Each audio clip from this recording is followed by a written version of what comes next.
आज के व्लॉग में ना मैं आपके साथ शेयर करने वाली हूँ कि आंधी और बारिश के बाद किस तरह सिर्फ 30 मिनट में ना आप स्मार्टली अपने घर को फटाफट से साफ़ सुथरा कर सकती हैं। जब बारिश आ रही होती है ना, हम बहुत इंजॉय कर रहे होते हैं, चाय के मज़े ले रहे हैं, पकौड़े खा रही हैं।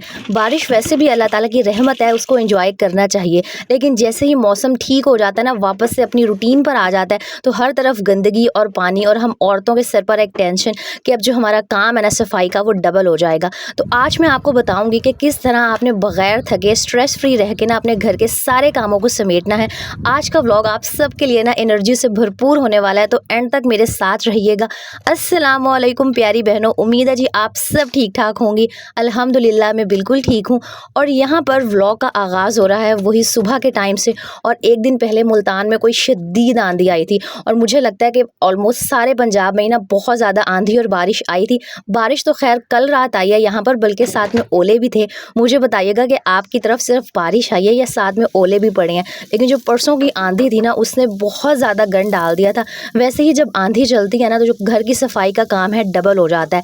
तो बस यहाँ मैं सुबह नाश्ता रेडी कर रही थी और साथ सोच रही थी कि किस तरह से ना अपना टाइम मैनेज करूँ कि फटाफट से ना जो सारा काम है वो भी निपट जाए, मुझे थकावट भी ना हो, स्ट्रेस भी ना हो।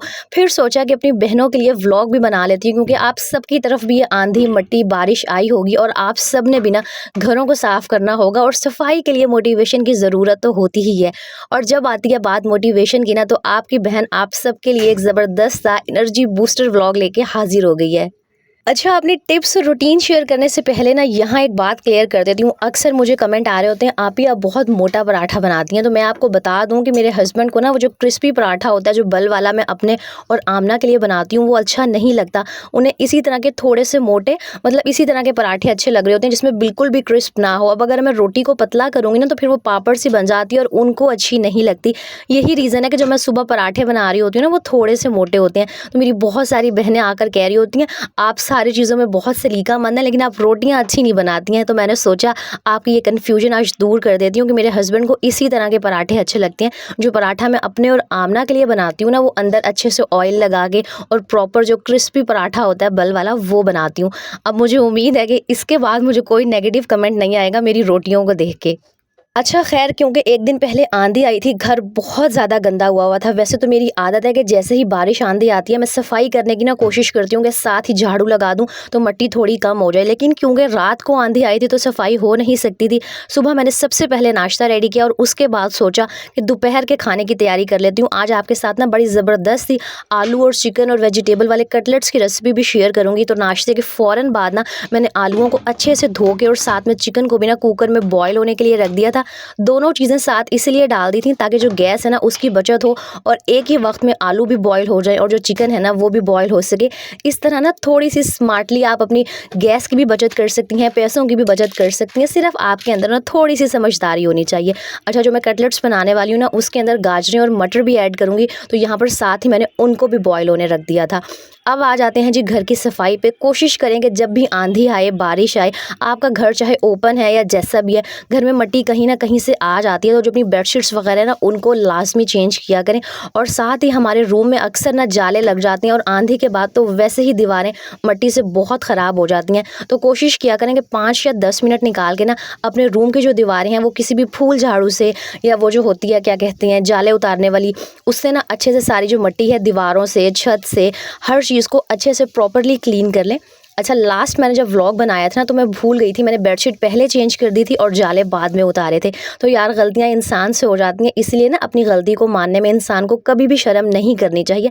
आज मैंने पहले जाले उतारे, एसी वगैरह जो था ना उस पर काफ़ी मिट्टी पड़ी हुई थी, उसको अच्छे से क्लीन किया, अच्छे से डस्टिंग की, सारी जो बेडशीट थी पुरानी उसको उतारा। और आज मैंने ना अपना जो मैट्रेस कवर था वो भी बहुत गंदा हो गया था, तो उसको भी उतार दिया था कि साथ ही ना मशीन लगानी है, वो भी धुल जाएगा। तो कोशिश किया करें कि आंधी और बारिश के बाद ना ये छोटे छोटे काम लाजमी करें।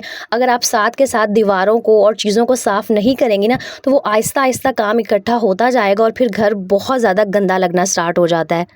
अच्छा, अगर आपके बच्चे भी छोटे हैं ना, तो मैं आपको रिकमेंड करूँगी कि अपने मैट्रेस के ऊपर ना एक कवर लाज़मी लाकर बिछा लें। जब आमना पैदा हुई थी ना, तब मुझे इतना कोई अकल नहीं थी, तो अक्सर ना वो कभी चाय गिरा देती थी, कभी जूस, कभी कुछ, तो मेरे मैट्रेस के ऊपर ना 2-4 निशान पड़ गए हैं। लेकिन ख़ैर उसके बाद मुझे थोड़ा-सा शऊर आया और मैंने जो मैट्रेस का कवर था ना, वो ख़रीद लिया। और जब मैं मशीन लगाती हूँ ना, मेरी आदत है कि महीने में 1 आधी दफ़ा उसको भी साथ वॉश कर देती हूँ।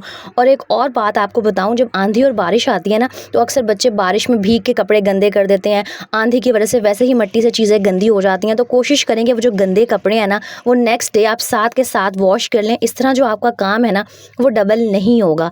और जहाँ तक आ जाती है बात सफाई की, तो सफाई तो हम डेली बेसिस पर करते ही हैं, लेकिन हाँ, आंधी के बाद काम डबल इसलिए हो जाता है क्योंकि मिट्टी बहुत ज़्यादा आ जाती है। हर चीज़ को ना, एक एक चीज़ को उठा के साफ़ करना पड़ता है। लेकिन हाँ, जब आंधी आए ना, तो कोशिश करें कि उस दिन ना अपने एनर्जी लेवल को थोड़ा सा डबल कर लें, डस्टिंग के ऊपर बहुत अच्छे से ध्यान दें। और हाँ, एक दिन ना आप मल्टीटास्किंग कर लें। मल्टीटास्किंग नॉर्मल रूटीन में आप ना करें, खैर है, लेकिन जब काम ज़्यादा हो ना, तब इंसान को मल्टीटास्किंग करनी ही पड़ती है, तभी कहीं जाके ना काम निपटता है, वरना फिर इंसान पूरा दिन बस कामों में ही लगा रहता है।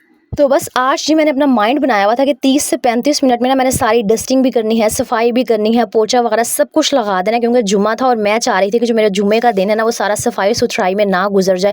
अक्सर मैंने देखा है कि जुम्मे को हम बहुत सारी जो सफाई का लंबा काम स्टार्ट कर देते हैं, लेकिन यार एक जुम्मे का दिन होता है, इतना मुबारक दिन, कोशिश किया करें कि इबादत के लिए भी ना वक्त निकाल सकें। इसलिए बस आपकी बहन ने फुल ऑन आज मल्टीटास्किंग की थी, साथ के साथ मैंने मशीन लगा दी थी। लेकिन हाँ, मैंने मशीन के बारे में सोचा था कि सिर्फ कपड़े धुल जाएंगे और जो पानी से निकालने वाला काम है ना, वो मैं जुम्मे के बाद सुकून से फ्री होके करूँगी। लेकिन हाँ, सफाई क्योंकि ज़रूरी थी, क्योंकि अगर सफाई इंसान ना करे ना, तो फिर वही गंदे मिट्टी वाले पाँव पूरे घर में आ रहे होते हैं, पूरा घर गंदा हो रहा होता है।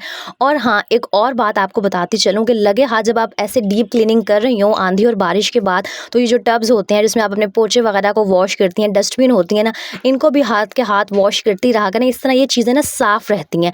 और मैं इनको वॉश करने के लिए ना डोमिक्स यूज़ करती हूँ। आप चाहें तो हार्पिक भी थोड़ा सा डाल के ना अच्छे से अपने टब्स जो हैं, बाल्टियाँ हैं, डस्टबिन है, उनको रगड़ लें, तो वो जो पानी के निशान वगैरह पड़े होते हैं ना, सारे निकल जाते हैं और ऐसे लग रहा होता है कि आपने जो टब और बाल्टियाँ हैं ना, बिल्कुल न्यू परचेज़ की हैं।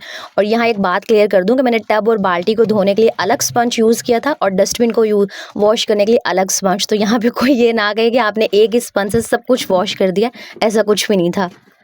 अगर हफ्ते में इस तरह छोटी-छोटी चीज़ों को क्लीन करने की आप हैबिट बना लेना, तो ट्रस्ट मी, आपका घर हमेशा साफ़ सुथरा रहता है। क्लीनिनेस का जो ताल्लुक है ना, वो बहुत हद तक हमारे माइंड से होता है। जब तक हम किसी काम को करने के लिए अपना माइंड नहीं बनाएंगे ना, आप यकीन करें, आप कभी भी वो काम नहीं कर सकती। और अक्सर मेरी बहनें ना काम करते हुए बहुत ज़्यादा थक रही होती हैं, आपके साथ भी ऐसा होता होगा, चिड़चिड़ापन हो रहा होता होगा, कुछ करने का दिल नहीं चाह रहा होता होगा। तो ऐसा इसलिए होता है कि हम काम करते हुए ना, एक तो एक काम को बोझ समझ रही होती हैं, दूसरा मेरी बहनों की आदत होती है कि बहुत सारी ना ऐसी बातें सोचती रहती हैं काम करते हुए, कि कोई भी घर की टेंशन हो गई, किसी ने कोई बात कही थी, तो उससे मुसलसल सोचते रहना है। तो आपको एक मशवरा दूंगी कि जब घर के काम कर रही होती है ना, कोई भी ऐसी बात ना सोचा करें, बल्कि कोशिश किया करें कि काम करते हुए अल्लाह ताला का जिक्र करती रहें, कोई तस्बीह पढ़ती रहें, दुरूद शरीफ पढ़ लें अगर जुम्मे का दिन है। लेकिन कोई भी ना पुरानी बात, कोई भी टेंशन वाली बात ना सोचें, क्योंकि जब हम कोई भी टेंशन लेते हैं ना, तो जो हमारा माइंड है वो थकता है। जब माइंड थकता है तो बॉडी थकना स्टार्ट हो जाती है और फिर हमसे कोई भी काम नहीं किया जा रहा होता। तो अगर आपके साथ भी ऐसे होता है ना कि काम करते हुए थकावट हो रही होती है, दिल चाह रहा होता है बार बार रुक के बैठ जाएं, तो कोई भी ना नेगेटिव बात काम करते हुए अपने दिमाग में ना लाया करें। खुशी खुशी किसी भी काम को बोझ समझ के बगैर किया करें, फिर आप देखें आपका घर किस तरह ना चुटकियों में साफ होना शुरू हो जाएगा। और हाँ, क्योंकि आजकल बहुत गर्मी है, तो पानी लाजमी पीती रहा करें। अक्सर हम ऐसे होता है कि काम में इतना बिजी हो जाते हैं कि पानी पीना बिल्कुल भूल जाते हैं। तो आपने बीच में ना पानी लाजमी पीते रहना, ताकि आपको पानी की कमी ना हो। तो बस अगर आप स्मार्टली टाइम मैनेज कर लें ना, और अगर आप मल्टीटास्किंग कर लें जब घर बहुत गंदा हुआ हो, तो हर चीज़ मैनेज हो जाती है। हाँ, मल्टीटास्किंग से इंसान थकता है, लेकिन फ़ायदा ये होता है कि एक ही टाइम में ना बहुत सारे काम हो जाते हैं। जैसे जब तक मैं सफाई करके आई थी ना, तो जो मेरे आलू थे, चिकन और वेजिटेबल्स वगैरह था, वो सब कुछ बॉयल हो चुके थे। और खाना तो हम औरतों ने डेली बेस पर बनाना ही होता है, चाहे कुछ भी हो जाए। तो इस तरह थोड़ी सी मल्टीटास्किंग की आदत डाल लें, आपकी लाइफ बहुत आसान हो जाएगी।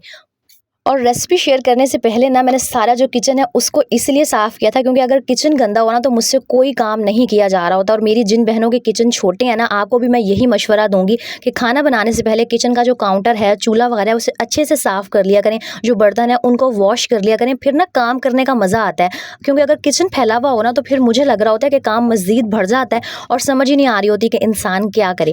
खैर, आपके साथ ये आलू की और चिकन के कटलेट्स की रेसिपी शेयर करती हूँ, ज़रूर ट्राई कीजिएगा। एक तो हेल्दी भी हैं, बच्चों को लंच में भी बना के दे सकती हैं और बहुत मज़े के बनते हैं। आपने सबसे पहले ना आलूओं को और जो भी आपने इसके अंदर सब्जियाँ डाली हैं, मैंने गाजर और मटर ऐड किया था, इनको अच्छे से बॉयल कर लेना है। आलू आपने अच्छे से ना छिलका उतार के उनको पीस लेना है, मैश कर लेना है। इसके अंदर बॉयल किया हुआ आपने चिकन डालना है बारीक रेशे करके। उसके बाद आप इसके अंदर हरा प्याज ऐड कर दें, हरा धनिया डाल दें, हरी मिर्चें डाल दें। अच्छा, यहाँ पर आप चेक करें, ये हरा धनिया ऑलमोस्ट कोई मैंने हफ्ता पहले बल्कि 10 दिन पहले ख़रीदा था, लेकिन क्योंकि इसको मैंने अच्छे से ना ये जो स्टील की देगची थी इसके अंदर रखा हुआ था, तो अभी तक ये बिल्कुल फ्रेश था। तो आप भी जब धनिया लेके आते हैं ना, इस तरह स्टील के बर्तन में डाल के रखा करें, आपका धनिया काफ़ी लंबे टाइम के लिए ना फ्रेश रहने वाला है। अच्छा, फिर इन कटलेट्स को थोड़ा-सा चाइनीज़ टच देने के लिए ना 1 चम्मच इसके अंदर सोया सॉस और 1 चम्मच आपने चिली सॉस की ऐड कर देनी है। बाकी इसके अंदर सिर्फ नमक ऐड करेंगे और एक इसके अंदर सीक्रेट इंग्रेडिएंट जाएगा, वो मैं आपको बताती हूँ कि कौन-सा जाएगा। हाँ, थोड़ी-सी आप चाहें तो ब्लैक पेपर भी ऐड कर सकते हैं। ये है जी साबुत गोल मिर्चें और धनिया भून के मैंने ग्राइंड करके रखा हुआ है। ये आप जिस चीज़ में भी ऐड करती हैं ना, उसका जो टेस्ट है वो डबल हो जाता है। तो तकरीबन 1 टेबलस्पून के करीब आपने इसके अंदर साबुत गोल मिर्चें और ज़ीरा भून के ग्राइंड करके ऐड कर देना है। इस सारे मिक्सचर को अच्छे से मिक्स कर लेना है। अच्छा, मैं आपको रिकमेंड करूँगी कि इसके अंदर आप हरी मिर्चें, हरा धनिया, पुदीना लाज़मी ऐड करें। उससे ना इसकी शक्ल भी बहुत प्यारी आती है और टेस्ट भी बहुत अच्छा आता है। और इन आलू के कटलेट्स को ना आप फ्रीज़ नहीं कर सकते, क्योंकि एक तो ये आलू की बनी हुई है ना, फ्रीज़ करेंगे तो फिर पानी छोड़ जाएंगे। तो इतनी ही क्वांटिटी में बनाइएगा जितने ना आप एक दिन में यूज़ कर सकें। ये लंच बॉक्स में, सैंडविच के अंदर, पराठे के साथ साथ रायते के, रोटी के, चावलों के बहुत अच्छे लगते हैं। नॉर्मल हम आलू के कटलेट्स वगैरह बनाते रहते हैं, लेकिन लाइफ में ना थोड़ा सा चेंज लाने के लिए थोड़ी सी हट के भी कभी चीज़ें, रेसिपीज़ ट्राई करती रहना चाहिए। हमारे जो घर वाले हैं ना, वो भी खुश हो जाते हैं। और इसके अंदर चिकन भी बहुत थोड़ा सा डलता है, आप चाहे तो सिर्फ 3-4 बोटियाँ भी ऐड कर दें। सिर्फ जो चिकन का टेस्ट आता है ना, तो वो बहुत ही अच्छा लग रहा होता है। और अच्छे से ना आपने इन्हें रैप करके फ्रिज में रख देना है। आप इन्हें रायते के साथ, रोटी के साथ, जिस मर्ज़ी के साथ खाएं। लाजमी बना के ट्राई कीजिएगा ये कटलेट्स मेरी रिकमेंडेशन पे, और बताइएगा कि आपके घर वालों को और आपको कैसे लगे हैं। अच्छा, बाकी इनको फ्राई करने के लिए आप चाहे तो अंडे में भी डिप कर सकते हैं, लेकिन मैं ना बेसन वाले मिक्सचर में इनको डिप करती हूँ। और मैंने वो रमज़ान में पकौड़ा मिक्स बना के रखा था ना, तो वो मेरे पास अभी तक पड़ा था। तो लाइफ बड़ी आसान हो जाती है जब भी मुझे चिप्स बनाने होते हैं या किसी भी चीज़ के लिए ये बेसन चाहिए होता है ना, तो हर चीज़ इसके अंदर ऐड है। ये मैंने बना के रखा हुआ है, तो बस मैंने इसके अंदर पानी मिक्स करके इसका एक लिक्विड सा बना लिया था और इसके अंदर इन कटलेट्स को डिप करके फ्राई कर लिया था। बहुत ईजी, झटपट से ये रेडी हो गए थे। अच्छा, कोशिश किया करें कि जिस दिन आपके ऊपर कामों का बर्डन ज़्यादा है ना, उस दिन आप कोई ऐसी चीज़ बना लें जिसमें आपका जो टाइम है ना वो कम लग रहा हो, आपको थकावट कम हो रही हो। चाहे आप जॉइंट फैमिली में भी रहती हैं ना, तो आपको मशवरा दूंगी कि जब आंधी और बारिश आती है ना, तो उस दिन क्योंकि सफाई का जो बर्डन है, जो बोझ है, वो बहुत ज़्यादा होता है, तो चावल बना लिया करें, क्योंकि रोटियां बनाने से जान छूट जाती है। और हम औरतों को ना बड़ा ही सुकून मिल रहा होता है जिस दिन रोटी नहीं बनानी होती है। लेकिन हाँ, हर ख़ानदान में ना एक बंदा ऐसा ज़रूर होता है जिसको ना जब चावल बनते हैं तो रोटी खानी होती है। मुझे कमेंट करके बताइएगा कि आपके घर में भी ऐसा कोई है जिसने चावल के साथ रोटी लाजमी बनवानी होती है। खैर, सारे काम ख़त्म हो गए थे, सब कुछ हो गया था। फिर बस मैंने नहा धो के कपड़े चेंज करके जुमे की नमाज़ अदा की और आप सब के लिए भी दुआएं की कि अल्लाह पाक आप सब की जो जॉइस ख्वाहिशात है ना उनको पूरा करें। मेरे लिए भी लाजमी दुआ किया करें, दुआएं बड़ा असर रखती हैं। व्लॉग अच्छा लगा हो ना तो लाइक, शेयर एंड कमेंट करना मत भूलिएगा। नेक्स्ट व्लॉग में मिलेंगे। अल्लाह हाफिज़।